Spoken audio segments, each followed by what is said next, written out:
Hello and welcome to my Black Mage guide for Eden's Promise Litany, or E10, in Final Fantasy XIV. As always, this is going to be a real-time guide, mainly geared towards Black Mages, but I hope includes some helpful suggestions or tactics that might help other players as well.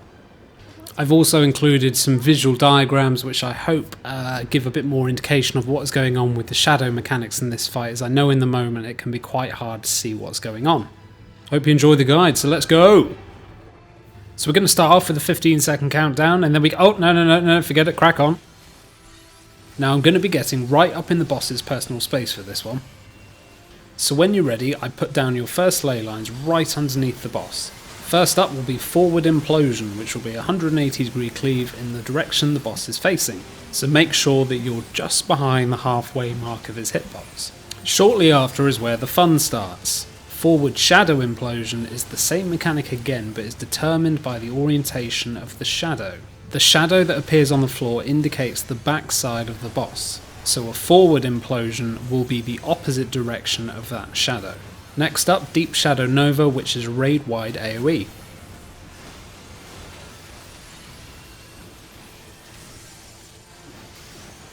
This time it's Backwards Implosion, which is the same again, just 180 degrees behind the boss. So as you can hopefully see by being right underneath the boss, these mechanics are very easy to avoid with minimal movement. Then, as you can probably guess, Backward Shadow Implosion is exactly the same idea, except that it will be in the direction of the shadow that is on the floor, because that is the backside of the boss's real orientation. The boss will then cast Spawn Shadow. This will cause 3 shadows of the boss to appear in a triangular formation, one of which will be tethered to the boss. This is the shadow you want to watch, as shortly afterwards they will begin to rotate and jump around. Keep an eye on the one that was tethered, and when they stop you want to run behind that shadow. Think of it as a ball in a cup game. 3 cups, 1 ball, you've got to keep an eye on where the ball is and then jump behind at the end. Regardless of where you end up, having stood behind the correct shadow, I drop your ley lines where you are, as you have about 30 seconds before you need to move to the next mechanic.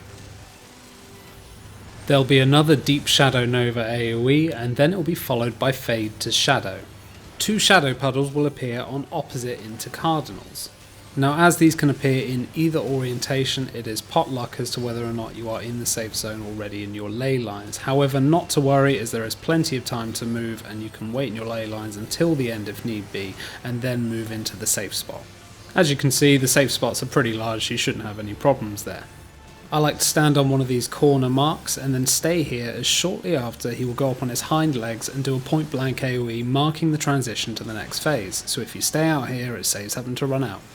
The boss will now do a couple of tank buster mechanics, so during this time I'd make your way into the middle and stand directly under the boss like before. Now, whereas before we had forward and back mechanics, we're now going to be dealing with left and right, side to side. Very similar in concept. They're going to have the normal versions and then also shadow versions, which is exactly the same again. The shadow will mark the back side of the boss.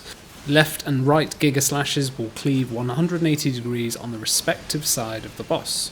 It's important to note that those Giga Slashes are based on the direction the boss is facing, so keep an eye out.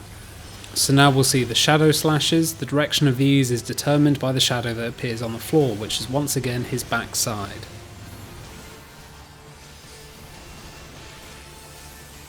Void Gate will bring down 3 pairs of orbs, which must be soaked by 2 players in each.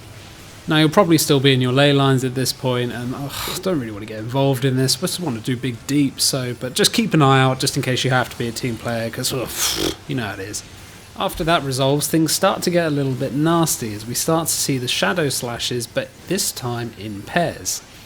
So if you watch here, you'll see a shadow appear on the west side of the arena, meaning that I'm currently safe from a left slash. However, then another shadow appears on the east side, meaning that I won't be safe, so I have to move to the north side of the boss to be safe from a left-handed slash from the east.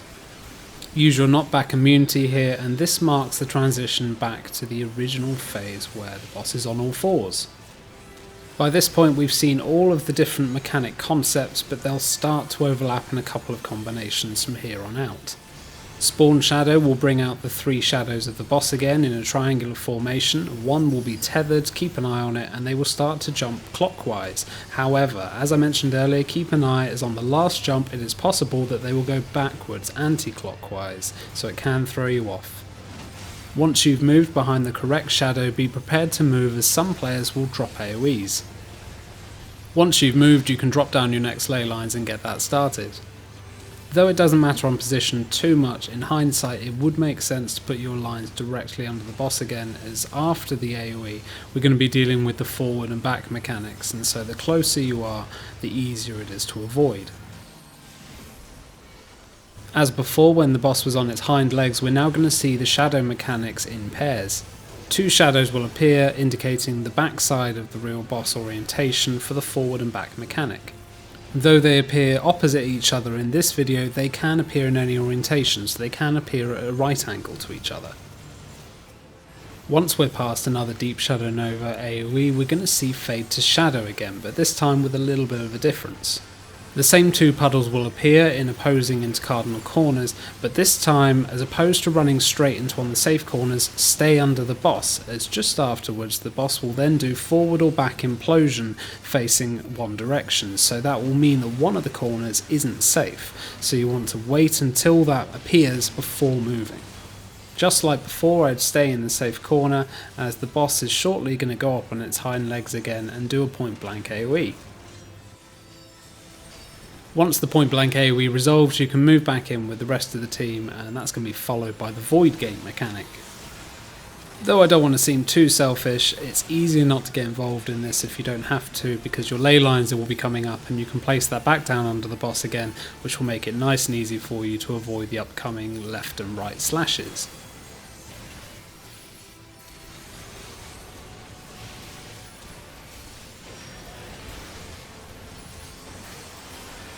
Coming up next is Shadowy Eruption, which will drop down an AoE underneath some players. This first time it actually only appears once, there's only one AoE, so it's nice and easy to avoid, but it does appear again in a few moments, and that time it will drop 3 AoEs, so you need to keep running if you're one of the players that's dropping them.